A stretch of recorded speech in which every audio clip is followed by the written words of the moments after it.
જે કેદારનાથ આવે છે અને હેલિકોપ્ટર થી આવે છે એના માટે ખાસ અપડેટ આવી ગઈ છે. અત્યારે છે ને હેલિકોપ્ટર અત્યાર સુધી બંધ હતું અને અત્યારે તમને તારીખ આપું છું. એ તારીખે અત્યારે હેલિકોપ્ટર યાત્રા ચાલુ થવાની છે અને આપણી સાથે અનુરાગ ભાઈ છે તો અનુરાગ ભાઈ જ કહેશે. ભાઈ थोड़ा ये बताना कि कितनी तारीख को हो रही है हेलीपैड स्टार्ट?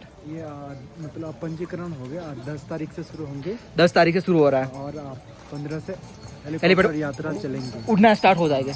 तो ओके 12 बजे 10 तारीख 12 बजे से शुरू होगा तो 11:55 पे तैयार रहना और 11 अक्टूबर की बुकिंग होगी भाई, है ना.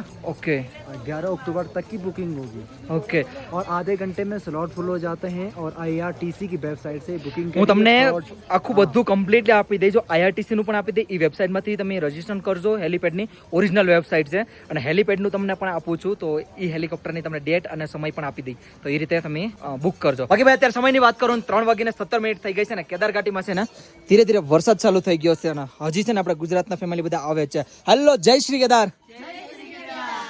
ક્યાં ના છો આપણે? और आप कहाँ से हो?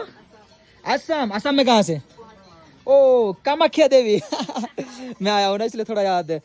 बाकी थैंक यू સો મચ આવવા માટે. હજી તમે આવ્યા જ છો ને? બધા તમે આવ્યા જ છો? ઓકે દર્શન બાકી છે ને કાંઈ વાંધો નહીં. Thank you so much. કાલે મસ્ત મજાના ગર્ભગૃહના દર્શન કરજો કે અત્યારે તો ગર્ભગૃહ બંધ હશે. થેન્ક યુ સો મચ આવવા માટે. બાકી તો ભાઈ છે ને અત્યારે વરસાદ ચાલુ થઈ ગયો છે અને આખો દિવસ તો વરસાદ જેવું કંઈ હતું નહીં. મસ્ત મજાના બધા ગુજરાતી ફેમિલી આવે છે. થેન્ક યુ સો મચ આવવા માટે. જય શ્રી કેદાર. હર હર મહાદેવ. અપડેટ માટે તમારા ભાઈને ફોલો કરી દેજો. હું તમને હેલિકોપ્ટરનું બધું ડિટેલ્સ નાખી દઈ તો એમાં તમે જોઈ લેજો અને રજીસ્ટ્રેશન કરી લેજો.